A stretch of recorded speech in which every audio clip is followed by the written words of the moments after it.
attacking Rahul Gandhi over his allegations against the Election Commission. हम छोड़ने की बात कर रहे थे।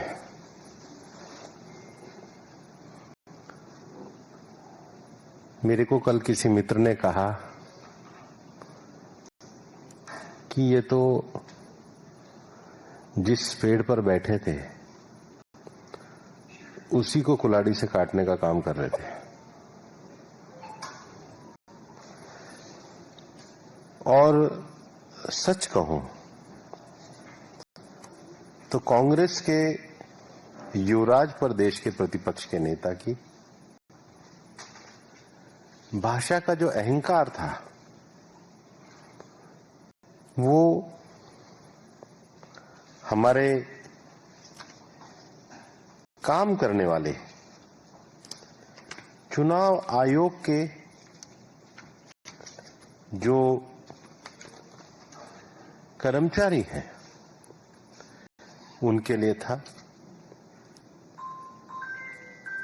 Rahul Gandhi has said, and I quote, "When we come to power, there will be consequences for election commission officers, big and small." क्या देश की संवैधानिक संस्थाओं के कर्मचारियों के लिए ऐसी भाषा प्रतिपक्ष के नेता को शोभा देती है? इस देश में सेना के गौरव पर कोई अटैक करते हैं तो राहुल गांधी करते हैं, और सर्वोच्च न्यायालय की टिप्पणी सबके सामने है। दूसरा, सुप्रीम कोर्ट की टिप्पणी पे कांग्रेस के नेता सुप्रीम कोर्ट को ऊंचा नीचा बोलने में नहीं चूकते। इस देश में, इस देश की आर्मी, इलेक्शन कमीशन, पार्लियामेंट, ये सब ऐसी संविधान संस्थाएं हैं जो स्वायत्त और स्वाधीन होकर के काम करती हैं, और हम सब इसके द्वारा पूरे तरीके से नियंत्रित हैं। और इसलिए कोई इंडिपेंडेंट बॉडी किसी भी पॉलिटिकल प्रोसेस को फॉलो करती है तो उस प्रोसेस को सभी लोगों को मानना चाहिए, क्योंकि चुनाव आयोग, न्यायपालिका, इनको हमने संवैधानिक दर्जा देश के संविधान में दिया, और संविधान का पालन करने वाले का कर्तव्य है कि वो संवैधानिक संस्थाओं को अहंकार वाली और धमकाने वाली भाषा का प्रयोग ना करे। बात डाटा की चलती है तो जो मेरे मित्र कह रहे थे कि नेता प्रतिपक्ष राहुल गांधी जी कितना बड़ा झूठ तैयारी करके बोल सकते हैं, बिना तैयारी तो कर ही नहीं होगी, इतना बड़ा प्रेजेंटेशन दिया था। आपको सुनकर के उनका बुनियादी वाक्य था, महाराष्ट्र में 1 करोड़ वोट बढ़े। मेन बुनियाद तो यही है उनके भाषण की। इलेक्शन कमीशन ऑफ इंडिया की वेबसाइट पर है, 2024 में महाराष्ट्र विधानसभा में वोटर थे 9,71,41,289। आप लोग भी जाके देख सकते हैं। Again I will repeat, 9,71,41,289। Lok Sabha में ये हुए 9 करोड़, लोकसभा में थे 9 करोड़, लोकसभा में थे 9,30,61,760। तो लोकसभा और विधानसभा के बीच में 40 लाख वोट बढ़े। राहुल गांधी 1 करोड़ बता रहे, तो 60% का मार्जिन हो गया। तो क्या आगे से वो कुछ भी चीज बोले तो उसको 60% माइनस करके समझा जाए? क्योंकि 60% का मार्जिन का झूठ तो वो अपने पहले सेंटेंस में बोल रहे हैं। दूसरा, मैं मीडिया के मित्रों को कहना चाहता हूं कि वो इतना महाराष्ट्र विषय कर रहे हैं, वो अधिकतर सीटें वहां जीते हैं जहां पर वोट बढ़े हैं। उदाहरण के लिए मैं आपको कुछ सीट बताता हूं और आप भी अपने नोट कर लीजिए, और उनके अगर सहयोगी देख रहे हो तो वो भी नोट कर लें, क्योंकि जवाब तो देना पड़ेगा डेटा पे। और मैं फैक्चुअल बात कर रहा हूं, मैं कोई उनकी तरह कोई लाग लपेट की बात नहीं कर रहा। असेंबली सीट नंबर 149 मुमरा कालवा, वहां पर लोकसभा से विधानसभा में वोट इंक्रीज हुए 41,663। सीट किसने जीती? एनसीपी शिवसेना के जितेंद्र आव्हाड ने, और कितने मार्जिन से? 96,228 से। वोट बढ़े, मान लीजिए seat number 137 Bhiwandi east Bhiwandi general seat है। वोट बढ़े 37,535। सीट किसने जीती? लोकसभा में उनके इंडी पार्टी के पार्टनर समाजवादी पार्टी के रईस कासम शेख ने। सीट नंबर 197 खेड़ आलंदी, वोट बढ़े 23,989। सीट जीते 51,743 से। उम्मीदवार कौन जीते? बाबाजी रामचंद्र केले, शिवसेना उद्धव ठाकरे, जो उन्हीं के सहयोगी।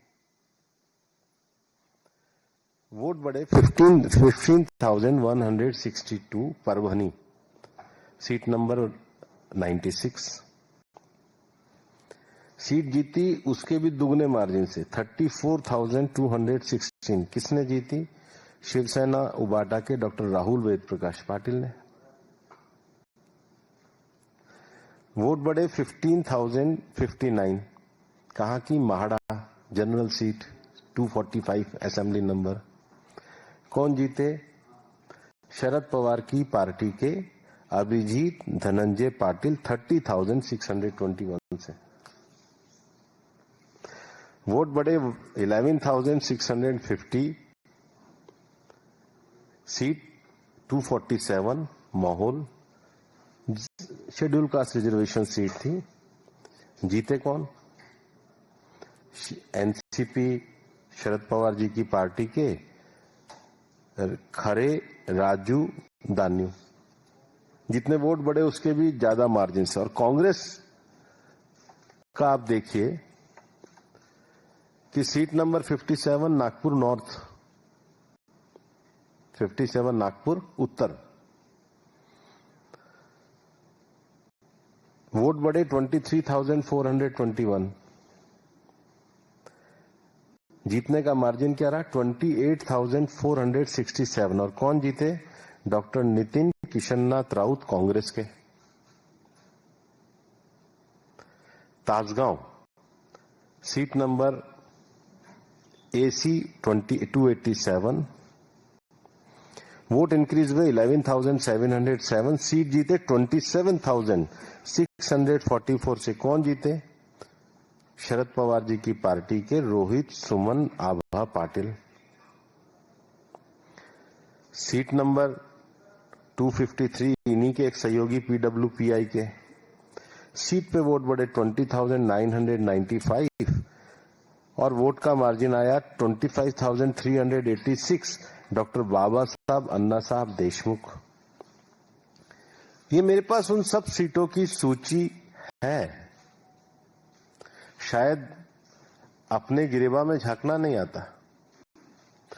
अगर इलेक्शन कमीशन का प्रोसेस जो है उसमें वोट का एडिशन होना डिलीशन होना वो उनकी इंडिपेंडेंट एक्सरसाइज है, लेकिन जीत के मार्जिन में बढ़े हुए वोटों पे कांग्रेस का नागपुर वेस्ट वोट बढ़े 23,000। विकास पांडुरंग ठाकरे वो जीते 5,824 से। तो ये जो राहुल गांधी की जो थ्योरी है ये अपने आप में ही रिजल्ट से खत्म हो जाती है। पहली बात तो थ्योरी की बुनियाद ही गलत है, क्योंकि डेटा ही गलत है, स्टार्टिंग डेटा ही गलत है, स्टार्टिंग भी गलत है और अंत तो विनाश पे ही है, झूठ पे ही है। अगर मेरे मीडिया के साथी चाहें तो मैं पूरी लिस्ट पढ़ देता हूं, हम सबको दे देंगे। और अनिल बलूनी जी आप सबको दे देंगे, और ओपन है। लेकिन ये देखना चाहिए कि एक प्रतिपक्ष की पार्टी चुनाव हारने के बाद किस तरह लगातार तथ्यों के आधार पर झूठ का काम कर रही है। और सबसे, ये तो उनकी अपनी चॉइस है, लेकिन अगर उनको आपत्ति है तो कोई फॉर्मल एविडेंस किसी ओथ पे उन्होंने दी हो। इलेक्शन कमीशन में ऐसा नहीं है। उन्होंने एक बार एफिडेविट फाइल करा था सुप्रीम कोर्ट में, बाद में माफी मांग करके आए थे, एफिडेविट में माफी मांग के आए थे। तो अगर है तो ये उनका और इलेक्शन कमीशन के बीच का काम है। लेकिन देश में झूठ से काम नहीं चलना चाहिए। दूसरा, मैं ये जो मॉडस ऑपरेंडी है कि बोलो और भाग जाओ, संसद भी मत चलने दो, संसद में चर्चा मत करो, संसद में चर्चा करने से अच्छा है कि संसद को ही ना चलने दो, तो ये तो तरीका ठीक नहीं है। मैं आपको ये कहना चाहता हूं कि ये जितने भी टर्नआउट और जितने भी फेक न्यूज क्रिएट कर रहे हैं, बल्कि देश में जो इलेक्शन कमीशन के डाटा है, 5 बजे की एंट्री है, हम तो कहते हैं उसका भी ईमानदारी से, ईमानदारी राजनीति में बहुत बड़ी चीज होती है। ईमानदारी किसी भी राजनीतिक दल और राजनीतिक व्यक्ति की जीवन की सबसे बड़ी साख होती है। अगर आपकी बात में ही 60% का झूठ डेटा पे मिक्स हो, तो मतलब आपकी क्रेडिबिलिटी बोलने के साथ 60% कम मान के लिखी जाएगी। और इसलिए जो फेक नैरेटिव बनाने की बात करी है, वो फेक नैरेटिव अपने आप में उन्हीं के तथ्यों से पूरी तरीके से ध्वस्त हुआ है।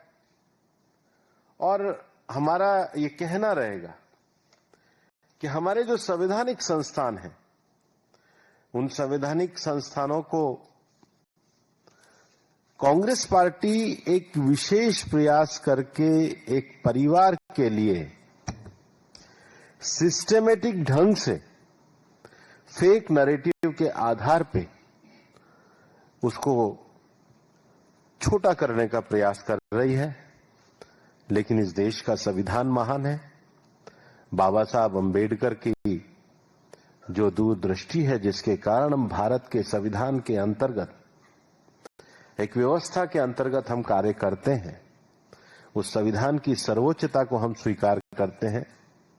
और ये झूठ के नैरेटिव अपने आप ही जनता ने 3 बार ध्वस्त करे हैं, और भविष्य में भी ऐसा होता रहेगा, क्योंकि 60% मार्जिन रखने वालों की क्रेडिबिलिटी इस समाज में रहेगी। आप लोगों को प्रश्न हो तो विनीत। आप राजस्थान से आते हैं। राजस्थान के पूर्व मुख्यमंत्री अशोक गहलोत, उनका साफ तौर पर कहना है कि आज भारत छोड़ो जीवन दिवस है, और ऐसे में संवैधानिक संस्थानों पर जिस तरह से दबाव जो है वो बनाया जा रहा है। राहुल गांधी ने कोई संदेह अगर प्रकट किया है तो चुनाव आयोग को संदेह दूर करना चाहिए, न कि स्पष्टीकरण मांगना चाहिए, पत्र देना चाहिए। संदेह दिया या धमकी दिया? We come to power, there will be consequence for election commission officers begin. इसको संदेह कहते हैं या धमकी कहते हैं? देखिए, So that was Bhupendra Yadav, the Union Minister for Environment, holding a press conference, taking on Rahul Gandhi over the remarks that Rahul Gandhi had made about the Election Commission and its conduct in the states of Maharashtra as well as Karnataka. Remember that Mr. Bhupendra Yadav himself was the Maharashtra election in charge for the Bharatiya Janata Party as well, and he read out the names of a number of constituencies where members of the Mahavikas Aghadi had actually won in constituencies where the number of voters had gone up. So that's the BJP's counter. Let's also listen into what Rahul Gandhi is now saying in Bengaluru.